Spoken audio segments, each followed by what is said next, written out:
بسم اللہ الرحمن الرحیم نحمدہ ونصلی ونسلم علی رسولہ الکریم اما بعد۔ آج مثنوی مولوی مانوی کا ہمارا یہ چھٹا درس ہے اور ایک حکایت کا سلسلہ جو ہے وہ جاری ہے۔ درمیان میں کچھ دیگر موضوعات پر بھی حضرت مولانا جلال الدین رومی رحمۃ اللہ تعالی علیہ نے گفتگو فرمائی ہے۔ جیسا کہ ہمارا پچھلا جو درس تھا وہ اسی حوالے سے تھا اور اس میں حکایت کے حوالے سے کوئی بھی شعر جو ہے وہ نہیں گزرا، اور حکایت کا جہاں تک تعلق ہے تو اس کا جو معاملہ ہے وہ یہاں تک پہنچا تھا کہ بادشاہ کو جو ایک طبیب حاذق اور پیر کامل ہے وہ مل گیا تھا، اور وہ طبیب حاذق کو اور اس پیر کامل کو لے کر کنیز کے پاس پہنچ چکا تھا۔ تو درمیان میں مولانا نے عشق کے حوالے سے کچھ گفتگو فرمائی اور پھر حضرت شمس الدین تبریزی رحمۃ اللہ تعالی علیہ کی شان میں کچھ اشعار انہوں نے کہے ہیں، اور اب واپس اپنی اسی جگہ پر آئے ہیں کہ جہاں پر بادشاہ جو ہے وہ اس طبیب حاذق کو لے کر کنیز کے سرہانے بیٹھا ہے۔ تو اب ظاہری بات ہے کہ اس کی جو ہے وہ بیماری کی وجہ دریافت کرنا اور اس کو جاننا یہ ایک طبیب حاذق کے لیے، ایک طبیب کے لیے بڑا ضروری ہے۔ اسی طرح ایک پیر کامل جو ہے وہ بھی اپنے مرید کے اندر جو جو بیماریاں ہوتی ہیں جب تک ان کی تشخیص نہیں کر لیتا تو پھر تب تک جو ہے ان کی دوا کے حوالے سے پھر وہ کوشش نہیں کرتا۔ تو اول چیز یہ ہے کہ پتہ کیا جائے کہ آخر بیماری کس قسم کی ہے۔ تو اب یہاں وہی سلسلہ جو ہے وہ آگے چلے گا کہ یہاں مولانا نے جو باب کا عنوان ذکر فرمایا ہے، فرمایا خلوت تلبیدن ولی از بادشاہ با کنیزت، کہ وہ جو طبیب حاذق، وہ جو ولی کامل پیر کامل ہے، اس نے کنیز کے ساتھ بادشاہ سے جو ہے وہ خلوت طلب کی کہ مجھے اور کنیز کو اکیلا چھوڑ دیں اور آپ یہاں سے چلے جائیں۔ جہت دریافتن رنج کنیزک، کنیز کی بیماری کو دریافت کرنے کے لیے۔ تو اس ضمن میں اب کچھ اشعار آئیں گے۔ فرماتے ہیں گفت اے شاہ خلوت کن خانہ را، دور کن ہم خیش و ہم بیگانہ را۔ وہ طبیب حاذق نے یہ کہا اے بادشاہ گھر میں خلوت کر دی جائے، کمرے میں خلوت کر دی جائے، اور کوئی بھی اپنا ہے پرایا ہے جو کوئی بھی ہے اس سب کو باہر کر دو، کوئی بھی یہاں پر جو ہے وہ موجود نہ رہے۔ کس نہ دارد گوش در دہلیز ہا، پھر یہ بھی ہو جاتا ہے نا کہ باہر تو چلے جاتے ہیں لیکن دروازے پہ کان لگا لیتے ہیں کہ بات کیا ہو رہی، ٹھیک ہے نا۔ تو اس نے یہ بھی کہا کہ کس نہ دارد گوش در دہلیز ہا، دروازوں کے اوپر بھی کوئی بندہ اپنے کان نہ رکھے۔ تاب برسم زی کنیزک چیز ہا، تاکہ میں اس کنیز سے کچھ چیزیں، کچھ باتیں میں پوچھوں، میں اس سے کچھ پوچھنا چاہتا ہوں، اور اس کے لیے مجھے اس کے ساتھ تخلیہ درکار ہے، اور کوئی بھی جو ہے وہ یہاں پر موجود نہ رہے، آپ خود بھی باہر چلے جائیں، اور جتنے بھی آپ کے مصاحب ہیں، جتنے بھی آپ کے ارد گرد اپنے پرائے جو کوئی بھی ہے، اس کمرے سے سارے باہر چلے جائیں۔ اور پھر یہ بھی ہے کہ جب وہ پیارا ہوتا ہے نا کوئی، تو پھر بندہ کان لگا کے سنتا ہے کہ چلو کچھ نہ کچھ تو ہمیں پتہ چلے، تو کان لگا کے سننا دروازوں کے ساتھ یہ بھی اچھا نہیں ہوتا۔ تو اس لیے مولانا نے یہاں یہ ذکر کر دیا کہ کس نہ دارد گوش در دہلیز ہا، تاب برسم زی کنیزک چیز ہا، کوئی بھی بندہ جو ہے وہ دہلیز کے اوپر کان نہ لگائے تاکہ میں اس کنیز سے کچھ چیزیں پوچھوں۔ خانہ خالی مان و یک دیار نے، جز طبیبو جز ہما بیمار نے، فرماتے ہیں کہ کمرہ خالی کر دیا گیا اور کوئی بھی رہنے والا وہاں پر نہ رہا۔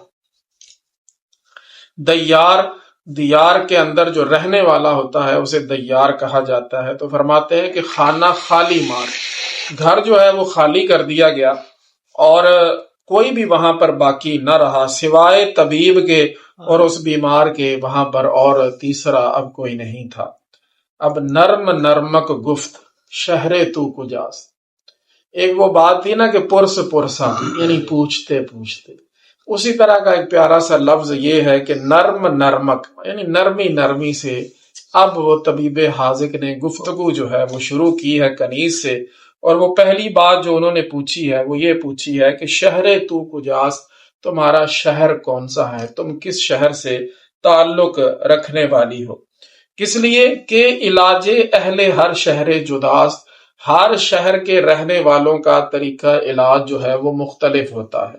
یہ قدیم اطباء اس چیز کا بڑا جو ہے وہ خیال کیا کرتے تھے کہ کوئی بندہ اگر بیمار ہوا ہے تو وہ خط استوا کے کس طرف رہتا ہے، اور پھر وہاں کی آب و ہوا کیسی ہے، وہاں کے معاملات کیسے ہیں، وہ چیزیں سامنے آئیں گی تو اس سے بھی بیماری کا پتہ چل جاتا ہے۔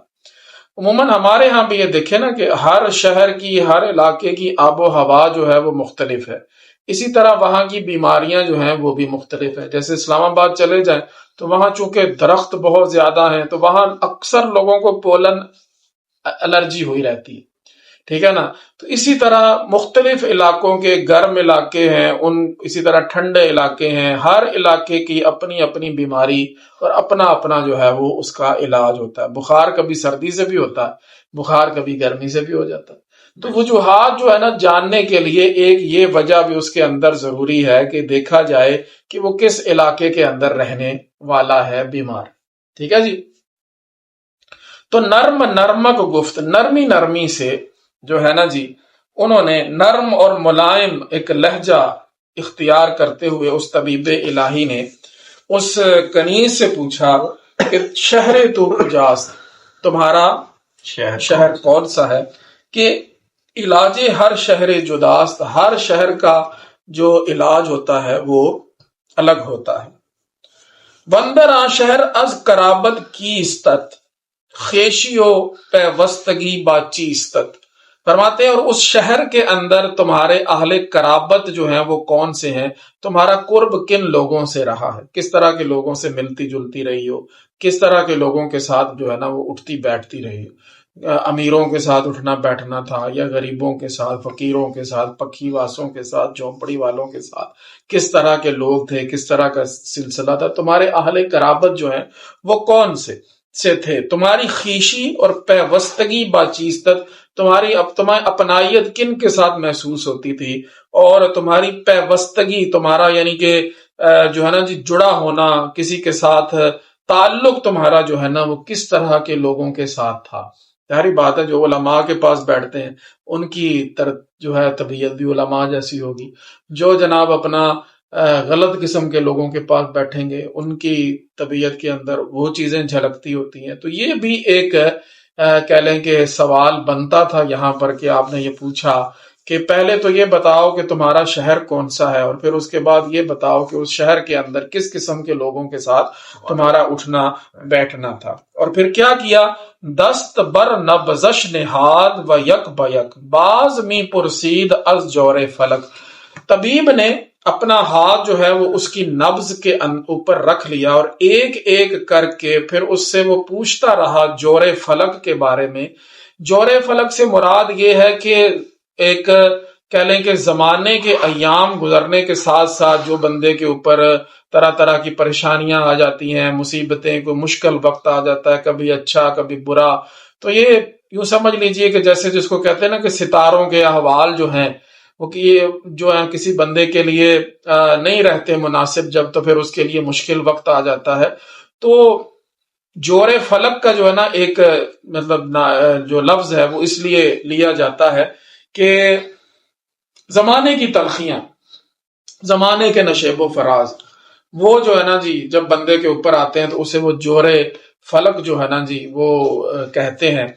تانا خلق جفائے فلک و جور رقیب، ہما ہیچ ان گر یار میسر باشد، ٹھیک ہے نا۔ تو اس کو جفائے فلک، وہ جور فلک اور جفائے فلک، یہ ایک طرح کی بات آ گئی۔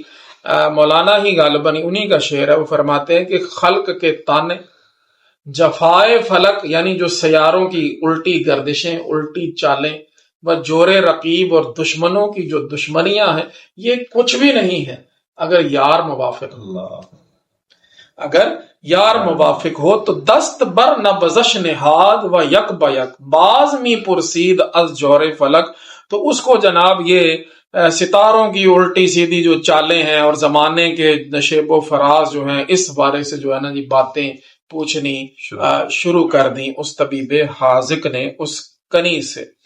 چون اب ایک الگ بات آئے گی، مثال کے طور پر ایک بات آپ کر رہے ہیں کہ مرض شناسی بڑی ضروری ہے، اور ہر ایک بندے کے بس کی بات نہیں ہے کہ وہ فوراً ہی جو ہے نا جی کسی چیز کا علاج کر لے۔ جس طرح یہ ہمارے ہاں عطائی حکیم اور ڈاکٹر ہوتے ہیں، جو مرضی جو ہے نا جی وہ دوا دے دی اور وہ کر دیا، اتنا آسان کام نہیں ہوتا۔ ہر چیز کو پہلے دیکھنا پڑتا ہے اور اس کو جو ہے نا جی جانچنا پڑتا ہے کہ آخر معاملہ ہے کیا اور کس طرح سے یہ ٹھیک ہو سکتا ہے۔ چون کسیرا خار در پایش جہد، آپ فرماتے ہیں اگر کسی بندے کے پاؤں کے اندر کانٹا چبھ جائے نا تو پائے خود را بر سرے زانو نہد، وہ کیا کرتا ہے اپنے پاؤں کو اپنے زانو کے اوپر رکھ لیتا ہے۔ اب مثال دے رہے ہیں کہ ایک بندے کے پاؤں کے اندر جب کانٹا چبھ جائے تو پھر وہ کیا کرتا ہے اپنے پاؤں کو اپنی زانو کے اوپر، اپنی ران کے اوپر رکھ لیتا ہے۔ وسرے سوزن ہمی جوید سرش، ایک لے کے نا سوئی تو وہ اس کا سرا تلاش کر رہا ہوتا ہے بھی کتنے زیادہ سرا ہے، ایسا ہی نہیں، وہ کیا کر رہا ہوتا ہے اس کا سرا تلاش کر رہا ہوتا ہے کہ اس کا سرا جو ہے نا وہ مجھ کو مل جائے۔ وسرے سوزن یعنی سوئی کے سرے سے وہ اس کانٹے کا سر جو ہے یا اس کا سرا جو ہے وہ تلاش کر رہا ہے۔ ورنہ یابد، اگر اس کو وہ نہیں ملتا تو می کند با لب ترش، وہ جناب اپنی ایسے جو ہے نا جی تھوک لگا کے نا اس کو ذرا تر کرتا ہے کہ وہ ذرا واضح ہو جائے۔ ایک طریقہ ہے نا، ہوا کیا ہے کانٹا چبھا ہے، اور طریقہ پہلے اس نے وہ سوزن سے اس کو سوئی سے تلاش کرنے کی کوشش کی، لیکن ورنہ یابد، اگر وہ نہیں مل رہا اور نہیں نکل رہا، اس کا سرا ہی نہیں نظر آ رہا، تو پھر وہ کیا کرتا ہے می کند با لب ترش، وہ اپنے لبوں سے اس کو جو ہے نا جی وہ تر کر دیتا ہے، اپنے لعاب دہن سے اس کو تر کرتا ہے۔ خار در پا شد چنی دشوار یاب، ٹھیک ہے جی، فرماتے ہیں کہ پاؤں کے اندر چبھے ہوئے کانٹے کو تلاش کرنا جو اتنا مشکل ہے، تو جو دل کے اندر کانٹا چبھا ہوا ہے اسے کیسے تلاش کیا جا سکتا ہے فوراً؟ جو کانٹا دل کے اندر چبھا ہوا ہے اسے فوراً تلاش کیسے کیا جا سکتا ہے؟ خار در دل چون بود وا دہ جواب، وا دہ جواب، وا کا مطلب ہے واضح۔ انہوں نے ہماری ایک توجہ اس طرف کر دی کہ اب اس کے اوپر دھیان دینا ہے کہ یہ کوئی چھوٹی سی بات نہیں ہے کہ دل میں یہ باتیں آ سکتی تھی بھی یہ کیسے طبیب ہیں کہ جناب جو سوالوں پہ سوال کیے جا رہے ہیں بس ایسے دیکھتے وہ کہتے جناب اب بھونک ماری ہے، چھپ چھپ کیا اور جناب یہ ٹھیک ہو گیا، یہ ٹھیک ہو گیا۔ تو بات ایسے نہیں ہوتی، بات یہ ہے کہ پہلے اس بیماری کی جڑ کو تلاش کرنا بڑا ضروری ہے، اور جس طرح ایک پاؤں کے اندر چبھے ہوئے کانٹے کو تلاش کرنا مشکل ہے، اسی طرح اس سے کہیں زیادہ دل کے اندر چبھے ہوئے کانٹے کو تلاش کرنا مشکل ہے۔ خار دل را گر بدیدے ہر خسے، ہر گھٹیا کمینہ اگر جو ہے دل کے کانٹے کو دیکھ سکتا، جہدے کول جاندے وہی ویکھ لینا بھی تینوں ہے مسئلہ۔ ہر گھٹیا خس، خس جو ہے نا خس خس جنہ، خس خس کمینگی کو ظاہر کرتا ہے، اسی طرح گھٹیا پن کو ظاہر کرتا ہے۔ فرماتے ہیں ہر خسے یعنی ہر گھٹیا کمینہ بندہ اگر جو ہے نا جی دل کے چبھے ہوئے کانٹے کے اوپر جو ہے نا جی اس کو آگاہی حاصل ہو جاتی تو دست کئے بودی غما گمارا برکسے، فرماتے ہیں کہ پھر غم کسی کے دل پر آتے ہی کوئی نہیں، غمگین کسی نے ہونا ہی کوئی نہیں تھا، ہر بندے کو جناب کوئی نہ کوئی مل جاتا بھی یار ذرا ٹھیک کرے، ٹھیک ہے نا، کسی کو بھی کہہ کے وہ کر سکتا تھا، کوئی جناب یہاں سے کوٹلی شریف کا سفر نہ کرتا، ٹھیک ہے نا، اتنی دور کیوں جانا پڑا؟ وہی ہے نا کہ ڈھونڈتے ڈھونڈتے طبیب حاذق کو وہاں تک جا پہنچے۔ تو اگر تو ہر گھٹیا کمینے، ہر بندے نے جناب اپنا ایک دکان چمکائی ہوئی ہے جس نے، اور وہ جناب اپنی ایک بنا کے بیٹھا ہوا ہے اور وہ کہہ رہا ہے کہ میں یہ کر دوں گا، میں وہ کر دوں گا، تو اگر یہ ہر بندے کے بس کی بات ہوتی تو پھر کسی کو دنیا میں غم ہونا ہی کوئی نہیں تھا، بندہ آپ ہی کر لینا اپنا علاج، ٹھیک ہے نا۔ یہ کوئی پیناڈول کھانے والا مسئلہ نہیں، ٹھیک ہے نا، یہ کوئی کہہ لیں کہ کوئی عام دوائی یا سیرپ پینے والا مسئلہ نہیں ہے، یہ تو دل کے اندر چبھے ہوئے کانٹے کی بات۔ تو خارے دل را گر بدیدے ہر خسے، اگر ہر گھٹیا کمینہ جو ہے وہ فرو مایا بندہ دل کی بیماری کو جاننے والا ہوتا تو دست کئے بودے غمارا برکسے، تو پھر کسی کے اوپر غم کو جو ہے نا جی کیسے دسترس حاصل ہوتے، غم پھر کسی کے اوپر بھی نہ آتا، ہر بندے نے خوش ہونا تھا۔ کس بزیرے دم میں خر خارے نہد، ایک مثال اس کی اور دیتے ہیں کہ گدے کی دم کے پیچھے کسی نے کانٹا رکھ دیا، اب جناب خر نہ دانت دفعیاں برمی جہد، اب وہ گدے نے اوپر دم جب ماری نہ تو وہ کانٹا اس کی دم میں چلا گیا، اب اس کو وہ کانٹا نکالنا نہیں آتا تو وہ گدھا کیا کرے گا، وہ اچھلے گا، جب اچھلے گا تو کانٹا مزید اندر چلا جائے گا، ٹھیک ہے نا۔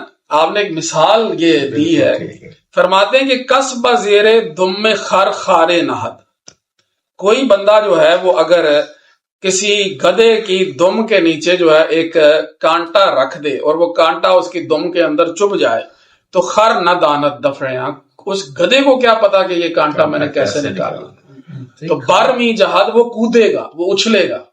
یہ بات آپ کو سمجھ میں آ رہی ہے کہ نہیں؟ گدے کو تو پتا نہیں ہے کہ یہ کانٹا کیسے نکالنا ہے، وہ کیا کرے گا، زیادہ سے زیادہ اچھلے گا کہ جناب یہ کانٹا جو ہے نا کسی طرح سے بر جہد و خار محکم تر زند، جب وہ کودے گا تو وہ کانٹا جو ہے مزید محکم جو ہے ہو جائے گا، مزید اندر چلا جائے گا۔ عاقل باید کے خارے برکند، اس کانٹے کو نکالنے کے لیے کوئی عقل مند بندہ چاہیے، اس کانٹے کو نکالنے کے لیے کوئی عقل مند بندہ چاہیے، وہ گدھا نہیں نکال سکتا، تو جو گدھا اپنا کانٹا نہیں نکال سکتا وہ کسی اور کا کانٹا کیسے نکالے گا۔ خرز بہرے دفع خار از سوز و درد، وہ گدھا اس کانٹے کو دور کرنے کے لیے سوز اور درد کی وجہ سے جفتہ می انداخت، ٹھیک ہے، وہ کیا ہے کہ جب اچھل کے جناب وہ گر گیا تو صد جا زخم کرد، اس نے اور کئی جگہ پہ زخم کر لی، تو مرض بڑھتا گیا جوں جوں دوا کی۔ تو جو طبیب حاذق نہیں ہے، جو جانتا نہیں اس چیز کو کہ اس بیماری کا میں نے علاج کیا کرنا ہے، تو وہ ایسے ہی ہے کہ جیسے گدھا اچھلا ہے اور اچھل کے وہ گر گیا، انہیں لتا باما ہور چڑھا لیا، پہلے تو گال صرف کنڈے تک سی، ہون جناب معاملہ اگے چلا گیا کہ ہڈیاں بھی ٹوٹ گئی ہیں، سٹ لوا لیا۔ حکیم خار چین استاد بود، وہ جو حکیم تھا نا وہ خار بین اور استاد تھا، اسے کانٹے کو دیکھنا آتا تھا کہ میں نے کانٹے کو کیسے دیکھنا ہے، وہ اس معاملے میں استاد تھا۔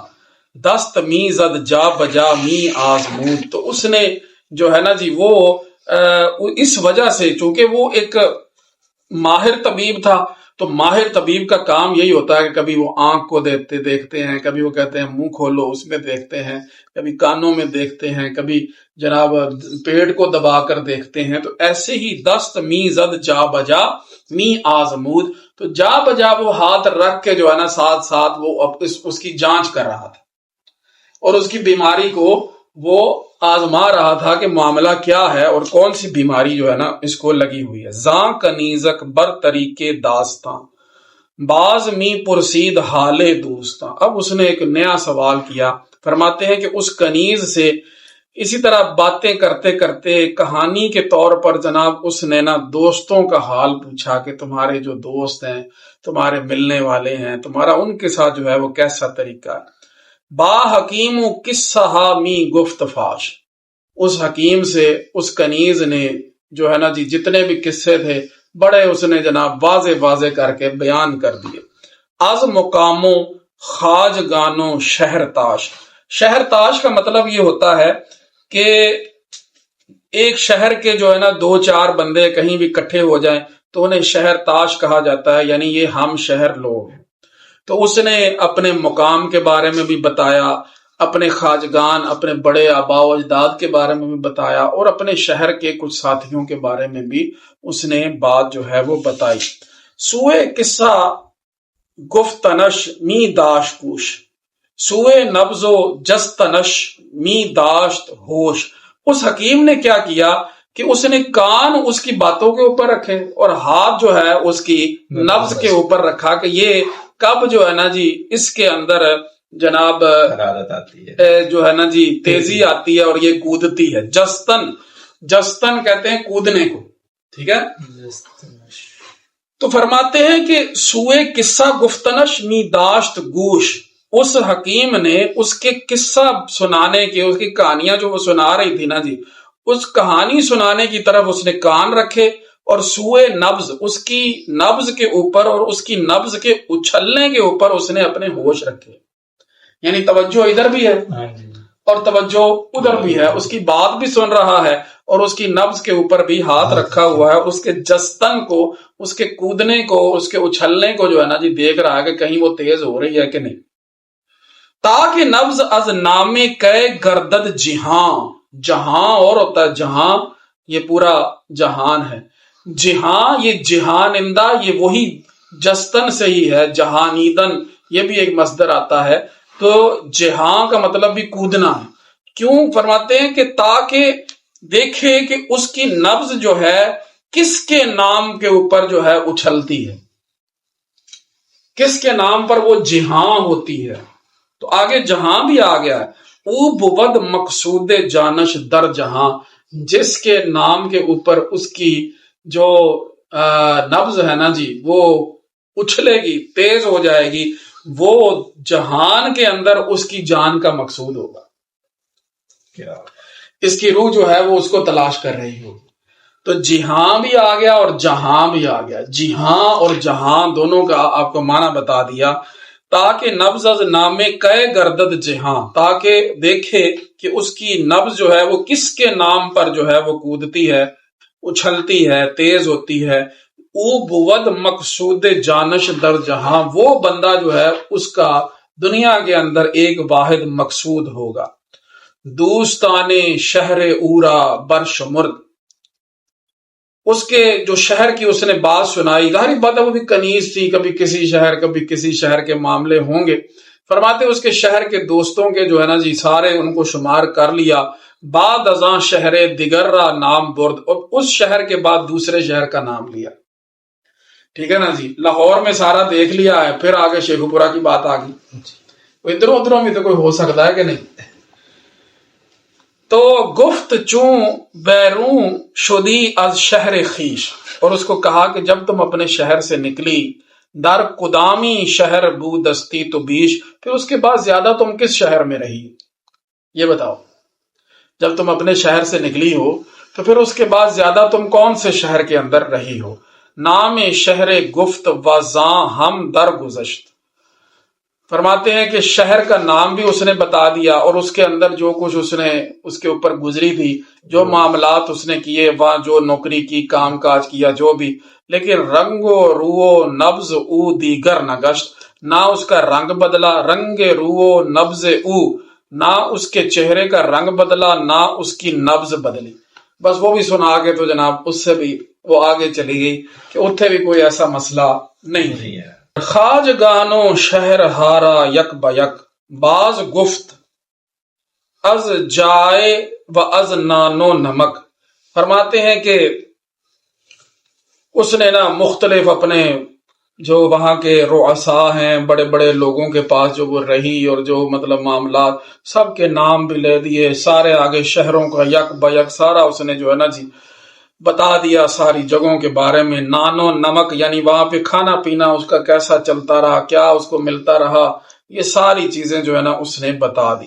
شہر شہر و خانہ خانہ قصہ کر، اس نے شہر شہر کی کہانی سنا دی، گھر گھر کی کہانی اس نے سنا دی۔ نئے رگش جمبید و نئے رخ گشت زرد، نہ اس کی رگ میں کوئی حرکت ہوئی، نہ اس کی نبض کے اندر کوئی حرکت ہوئی، اور وہ یہ جنبیدن ہے. جنبیدن کا مطلب ہوتا ہے حرکت کرنا. ٹھیک ہے جی. جنبانیدن کا مطلب ہوتا ہے حرکت دینا. جنبیدن کا مطلب ہوتا ہے حرکت. نہ اس کی رگ میں کوئی حرکت ہوئی. جنبش بھی اسی سے. ہاں جنبش بھی اسی سے ہے. نئے رخ گشت زرد، نہ اس کا چہرہ جو ہے وہ زرد ہوا. کوئی ایسا معاملہ نہیں ہوا. نبض او برحال خود بدھ بے گزند، بغیر کسی معاملے کے، بغیر کسی سلسلے کے جناب اس کی نبض جو ہے نا اپنے حال پر ہی چل رہی ہے. وہ ڈگ ڈگ ڈگ ڈگ جو بھی ہے نا جی اس کا وہی سلسلہ چل رہا. اس میں اوپر نیچے والا کوئی معاملہ نہیں ہوا. یہاں تک کہ تاب پرسید از سمرقند چکند، یہاں تک کہ اب حکیم نے اس کے آگے سمرقند کا نام لے لیا جو کہ قند کی طرح میٹھا. سمرقند کو قند کیوں کہا مولانا؟ فقط اس لیے نہیں کہ مطلب لفظ جوڑنا تھا تو سمرقند چوں قند کہہ دیا کوئی اور. مولانا خود بھی سمرقند میں رہے. جب آپ بلخ سے نکلے ہیں اور کونیا تک آپ پہنچے ہیں تو آپ کا بچپن کا کافی عرصہ جو ہے وہ سمرقند کے اندر بھی گزرا ہے. مختلف علاقوں میں جاتے جاتے سمرقند کے اندر بھی آپ رہے ہیں. تو آپ کو اپنا وہ بچپن کا زمانہ یاد آ گیا تو آپ نے سمرقند چوقند کہہ دیا کہ سمرقند تو اس کا نام ہے لیکن ویسے وہ قند کی طرح میٹھا علاقہ. ٹھیک ہے جی.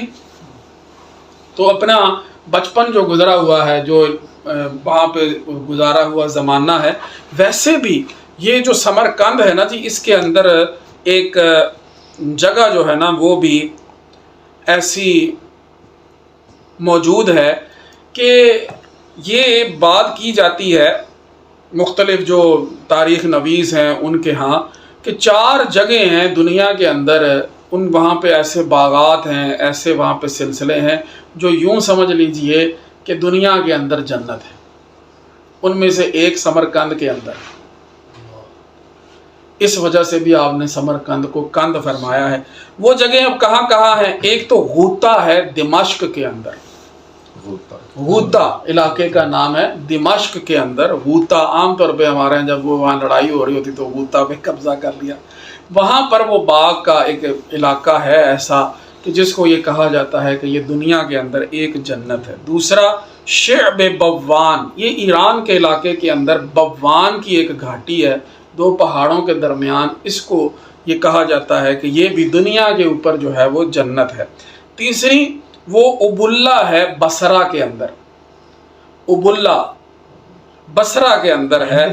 ہاں الف کے ساتھ، الف بے لام ہے ابولا، بصرہ کے اندر یہ ہے. اور چوتھی ہے جو سغد سمرقند. سمرقند میں وہ سغد نام کا ایک علاقہ ہے. باقاعدہ اگر آپ سغد سمرقند لکھیں گے تو گوگل آپ کو اس کا نقشہ بھی دکھائے گا. تو سغد سمرقند، یہ 4 علاقے ایسے ہیں کہ جن کو یہ کہا جاتا ہے کہ وہ دنیا کے اندر جنت ہے، بہشت در دنیا ہے. اب جب سمرقند کا نام آ گیا تو نبض جستن کا مطلب ہوتا ہے کودنا. جہاد اس سے مضارع آتا ہے. تو نبض جست و روئے سرخ و زرد شد. اب وہ جناب نبض کودی اور اس کا چہرہ سرخ اور زرد ہو گیا. کس سمرقندی زرگر فرد شد، کیونکہ وہ زرگر تھا ایک سمرقندی. سمرقند کے ایک زرگر کے ساتھ جناب اس کا ایک وکھرا ہی پیار تھا. ٹھیک ہے نا جی. اس کے ساتھ اس کا ایک الگ قسم کا تعلق تھا. اس تعلق کی وجہ سے جو ہے نا جی وہ اس کی نبض جو ہے نا جی وہ کودی. چون ز رنجور آن حکیم این راز یافت. جب اس بیمار سے، اس کنیز سے حکیم نے یہ راز پا لیا کہ اصل آن درد و بلارا باز یافت، اور اس کے درد اور اس کے بلا اور اس کی مصیبت کی جو بنیاد تھی نا اس کو اس نے دریافت کر لیا. اس نے دریافت کر لیا. گفت کوئے او کدام اندر گزر. فرماتے ہیں کہ اس کا جناب تم یہ بتاؤ کہ اس کی گلی گزرگاہ وہ کون سی ہے. او سرے پل گفت وقوع غاتفر. اس نے کہا کہ وہ جو محلہ ہے نا اس کا نام ہے سرے پل. اور جو اس کے اندر گلی ہے اس کا نام ہے غاطفر، اس زرگر کی رہائش گاہ، جہاں اس کی رہائش گاہ ہے، وہ سرے پل کا رہنے والا ہے، اور غاطفر گلی ہے اس کی، جو اس کا نام ہے، جو مطلب گلی کا نام ہے غاطفر، جہاں کا وہ رہنے والا ہے۔ گفت دانستم کے رنجت چیست زود، در خلاصت سہ رہا خواہم نمود، تو وہ حکیم نے کہا کہ مجھے پتہ چل گیا کہ تمہاری بیماری کیا ہے۔ تو زود کا تعلق اگلے مصرے کے ساتھ ہے، فرماتے ہیں کہ جلد ہی اس کی خلاصی کے حوالے سے میں تمہیں جناب بڑا ایک جادوئی طور پر میں تمہاری بیماری کا علاج کروں گا۔ زود جلد ہی، زود جلد ہی، ٹھیک ہے جی، در خلاصت تمہاری خلاصی کے حوالے سے سحرہا خواہم نمود، میں اپنے جادو دکھاؤں گا، اب میں دکھاؤں گا کہ تم کس طرح سے جو ہے وہ ٹھیک ہوتی ہو۔ شاد باش و فارغ و ایمن، فرماتے ہیں تم خوش رہو اور اپنے آپ کو نا طرح طرح کے خیالوں میں نہ ڈالو، فارغ رکھو اپنا ذہن، و ایمن اور امن میں رہو، کہ میں آنکھ و نم باتو کے 12 باچمن، میں تمہارے ساتھ اس طرح کا سلوک کروں گا کہ جیسے بارش چمن کے ساتھ سلوک کرتی، یعنی میں ایک ایسا طبیب حاذق ہوں کہ میں تمہارا علاج اس جو ہے نا تسلی کے ساتھ کروں گا، تمہیں ڈرنے کی ضرورت نہیں، گھبرانے کی ضرورت نہیں، طرح طرح کے جو خیالات تمہارے دل میں آ رہے ہیں نا کہ اب تم نے جو بات بتا دی ہے تو تمہارے ساتھ کیسا ہوگا، ایک طبیب ایک ڈاکٹر کی یہ ذمہ داری ہوتی ہے کہ جناب وہ ان باتوں کو اپنے دل میں بھی رکھے، یعنی کہ دیکھے کہ یہ معاملہ اس راز کو افشا بھی نہ کرے، دوسروں کے آگے اس کو شرمندہ بھی نہ کرے، اور بڑے آسان انداز سے جو ہے نا اس بیماری کا علاج کرے۔ تو اس نے کیا کہا؟ شاد باش و فارغ و ایمن، خوش رہو اور اپنے ذہن کو فارغ رکھو اور امن میں رہو کہ میں تمہارے ساتھ وہ کروں گا، اس انداز سے میں تمہارا علاج کروں گا کہ جیسے بارش جو ہے وہ کسی باغ کے ساتھ کرتی ہے کہ وہ پھول اگاتے ہیں۔ تو انشاءاللہ یہ جو تمہارا چہرے کا رنگ اڑا ہوا ہے، یہ سارے معاملے ایسے ٹھیک ہو جائیں گے کہ جناب جیسے کبھی یہ بیماری تھی ہی نہیں۔ من غمے تو می خورم، تو غم مخور، تمہارا غم میں کھاؤں گا، تم غم نہ کرو۔ تو ایک پیر کی ذمہ داری پہ ہوتے ہیں اس کے مرید، وہ ان کے غم کھاتا ہے، وہ ان کے جو معاملات کو بھگتتا ہے، وہ ان کے سارے سلسلوں کو دیکھ رہا ہوتا ہے، ٹھیک ہے۔ اسی لیے کہا کہ من غمے تو می خورم، تو غم مخور، تم نہ یہ غم کرو، میں تمہارے لیے کافی ہوں۔ تو من غمے تو می خورم، اب می خورم بھی ظاہری بات ہے کہ آیا فعل آیا کہ میں کروں گا، میں کھاؤں گا تمہارا غم، تم غم نہ کھاؤ، بر تو من مشفق ترم از 100 پدر، میں تم پر 100 باپوں سے بھی زیادہ مہربان، میں تم پر 100 باپوں سے بھی زیادہ، 100 پدر، 100 باپوں سے بھی زیادہ مشفق تر ہوں۔ مشفق ترم کا مطلب ہے مشفق تر ہوں میں، ہاں وہاں ای راز را با قسمگو، ہاں ہاں یعنی تنبیہ کے لیے آ گیا، ٹھیک ہے نا، تنبیہ کے لیے، ہاں ہاں یہ بات کہہ دی، ہاں ہاں ای راز را با قسمگو، یہ راز کسی کو بتانا نہیں، تم نے یہ بات کسی کو نہیں بتانی، گرچہ از تو شاہ کند بس جستجو، اگرچہ بادشاہ بھی تم سے پوچھنے کے لیے بہت زیادہ جستجو کر دینا، یہ بات تم نے اسے نہیں بتانی۔ اللہ اکبر، اللہ اکبر۔ فرماتے ہیں کہ راز راز رکھنے چاہیے، یہاں چھوٹی سی بات آپ راز کے حوالے سے بھی کرتے جائیں گے۔ فرماتے ہیں گور خانہ راز تو چو دل شبد، جب تمہارا دل تمہارے راز کا قبرستان بن جائے نا، جب تمہارا دل تمہارے رازوں کا قبرستان بن جائے نا، تو عام مرادت زود تر حاصل شبد، پھر تمہاری جو مرادیں ہوتی ہیں نا وہ تمہیں جلدی مل جاتی ہیں، رولا نہیں پائیتا، جتنا رولا ڈالو گے ہوگا کچھ بھی نہیں، ہونا تو وہ ہے جو منظور خدا ہونا۔ تو جب تمہارے راز تمہارے، یہ ہمیں بھی بات سمجھا رہے ہیں، کنیز کوئی نہیں اکیلے سمجھا رہے، یہ بات ہمارے لیے بھی ہے کہ جب تمہاری باتیں تمہارے اور تمہارے رب کے درمیان ہوں گی نا تو معاملے تمہارے سیدھے ہوتے جائیں گے، کیونکہ وہ تو جانتا، اس کے آگے تو کوئی راز نہیں ہے۔ تو بحرم راز اصل میں تو ہے ہی وہ، لوگوں کو بتا کے تو وہ جو ہے نا جی انسان اپنا حادثہ ہی بناتا، وہ آگے بتا دیتے ہیں، وہ آگے بتا دیتے ہیں ہوا تو کچھ بھی نہیں کبھی. تو وہ چیز حاصل نہیں ہوتی جب لوگوں کے آگے رونا سنا دیا اور لوگوں کو بتا دیا یہ مسئلہ ہو گیا یہ مسئلہ ہو گیا. تو فرماتے ہیں گور خانہ راز تو چوں دل شبد، جب تمہارے دل کا قبرستان جو ہے نا جی وہ بن جائے تمہارے رازوں کے لیے تو پھر تمہاری مرادیں جو ہیں وہ زود تر حاصل ہو جائیں گی. گفت پیغمبر کے ہر کے سر نہ ہفت، نبی علیہ الصلوۃ والسلام نے فرمایا کہ جس بندے نے اپنے راز کو چھپا لیا نا تو زود گردد با مراد خیش جفت، تو ان قریب وہ اپنی مراد کو پا لے گا، ان قریب وہ اپنی مراد کو پا لے گا. یہاں وہ میں نے دیکھنا تھا اس میں کہ اس حدیث کی جو ہے نا جی وہ تخریج کیا ہے. یہاں پہ وہ حدیث آپ نے ایک ذکر فرمائی ہے، حضور علیہ الصلوۃ والسلام نے فرمایا استعینوا علی انجاح الحوائج بالکتمان، فرماتے ہیں کہ اپنی حاجات اور اپنی ضرورتوں کو پورا کرنے کے لیے تم کتمان یعنی چھپانے سے مدد طلب کرو. یعنی اپنے جو تمہارے راز ہیں نا دل کے ان کی بر آوری کے لیے جس چیز کی تمہیں ضرورت ہے نا جی وہ ان میں سے ایک چیز یہ ہے کہ تم اس کو چھپاؤ. فَإِنَّ كُلُّ ذِي نِعْمَةٍ مَحْسُودٍ، کیونکہ ہر ذی نعمت محسود ہوتا ہے. اگر تم یہ بات بتاؤ گے تو پھر کوئی بندہ خوش نہیں ہوگا. جو بندہ بھی ذی نعمت ہے، جس بندے کے پاس بھی نعمت ہے، لوگ اس سے حسد کرتے، لہذا ہر بات نہیں بتاتے اور ہر بات لوگوں سے بتانے والی وہ نہیں ہوتی. ٹھیک ہے جی. اب اس کے اوپر کچھ مثال دے رہے ہیں. فرماتے ہیں دانا ہا چون در زمین پہ نہا شود، دانے جب زمین کے اندر چھپ جاتے ہیں نا، یہ جو فصل ہوتی ہے نا یہ دانے کا راز ہوتی ہے، اس کے اندر چھپی ہوئی ہے کہ نہیں. بالکل. کتنے سٹے ہیں، پوری اتنی بڑی بڑی چھلیاں ہیں جناب، یہ غلہ اتنا ہے جناب، بینگن چل رہے ہیں، پورے تربوز لگ رہے ہیں. یہ سارے کہاں تھے؟ ایک بین کے اندر اس نے اپنے اندر چھپائے ہوئے تھے.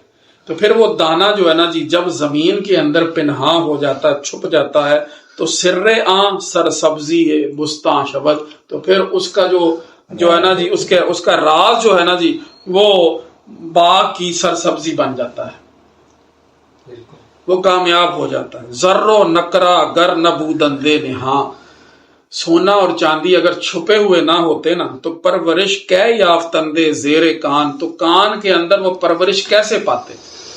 اگر وہ چھپے ہوئے نہ ہوتے، کان کے اندر ہی ان کی پرورش ہو رہی ہے، بڑھ رہے ہیں. جو نکال لیا وہ تو نہیں بڑھ رہا. بے شک.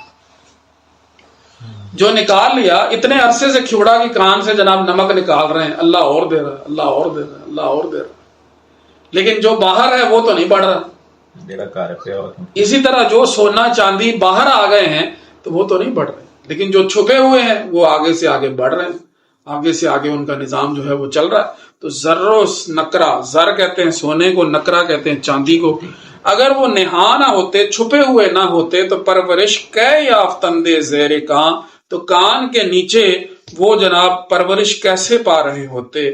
وعدہ و لطف ہائے آ حکیم، اس حکیم نے جو وعدے کیے اور جو مہربانیاں دکھائیں، کرد آ رنجور را اے منزبیم، اس نے اس بیمار کنیز کو ہر غم سے آزاد کر دیا، امن و سکون میں لے آئے، وہ مطمئن ہو گئی. تو وعدہ ہا باشد حقیقی دل پذیر، جو حقیقی وعدے ہوتے ہیں نا وہ دل کو خوش کر دیتے ہیں، اور جو وعدہ ہا باشد مجازی، جو مجازی وعدے ہوتے ہیں وہ تاسا گیر ہوتے ہیں، یعنی انسان کو بے قراری میں مبتلا کر دیتے ہیں. یار آخر کدوں، آخر کب؟ ٹھیک ہے نا. وعدہ اہل کرم نقد رواں، جو اہل کرم کے وعدے ہوتے ہیں وہ نقد رواں ہوتے ہیں، وہ ایک جاری خزانہ ہوتے ہیں. اور وعدہ نا اہل شد رنجے رواں، اور جو نا اہل کے وعدے ہوتے ہیں وہ روح کا غم بن جاتے ہیں. جو نا اہل کے وعدے ہوتے ہیں وہ روح کا غم بن جاتے ہیں. گنجے روان، نقد روان، گنج بھی خزانے. رواں جو ہے نا جی ایک جو ہے وہ جاری ہونے کے معنی میں ہے، اور دوسرا روان جان کو بھی کہتے ہیں، روح کو بھی کہتے ہیں. دریافت نے آ ولی رنج را و عرض کردن رنج او را پیشے بادشاہ. یہ چھوٹے سے چند اشعار ہیں یہاں پر. فرماتے ہیں اس ولی کا تکلیف کو دریافت کر لینا اور اس کی تکلیف کو اب بادشاہ کے سامنے بیان کرنا کہ معاملہ بادشاہ کیا ہے. بعد ازاں برخاست و عزم شاہ کرد. اس کے بعد وہ حکیم وہاں سے اٹھا اور اس نے بادشاہ کا عزم کیا، یعنی وہ بادشاہ کے پاس گیا. شاہ را زآن شمع آگاہ کر. شمع کا مطلب ہوتا ہے تھوڑا سا، سارا نہیں دسیا کہ مسئلہ اداں بگڑ گیا اور باہر کو فیر ہی مار دے، تو اس کو تھوڑا سا بتایا کہ بھی مسئلہ ہے کوئی اس طرح کا. ٹھیک ہے نا. شمع کہتے ہیں تھوڑے سے کو، ایک یعنی یوں کہہ لیں کہ ایک چنگاری کے برابر. ٹھیک ہے نا. تو بعد ازاں برخاست و عزم شاہ کرد. شاہ را زآن شمع آگاہ کرد. اس سے تھوڑا سا جو ہے نا جی اس نے اس بات کو بادشاہ کے سامنے ذکر کیا. گفت تدبیر عام بود کام مرد را حاضر آریم از پے این درد را. تو اس نے کہا کہ اب اس کی تدبیر یہ ہے کہ وہ جو مرد ہے نا جی، جو سمرقند میں رہنے والا زرگر ہے، اس کو ہم اس درد کی دوا کے لیے حاضر کر لیں. وہ بندہ بلاؤ. ٹھیک ہے نا جی. ڈالا بھیجو، سیٹنگ کرو، اٹھا لائے. تو گفت تدبیر عام ود کا مرد را. اس کی تدبیر اب یہ ہے کہ اس مرد کو حاضر کر لیں ہم اس درد کے دور کرنے کے لیے. یہ بڑا ضروری ہے. مرد زرگر را بخاں زاں شہر دور.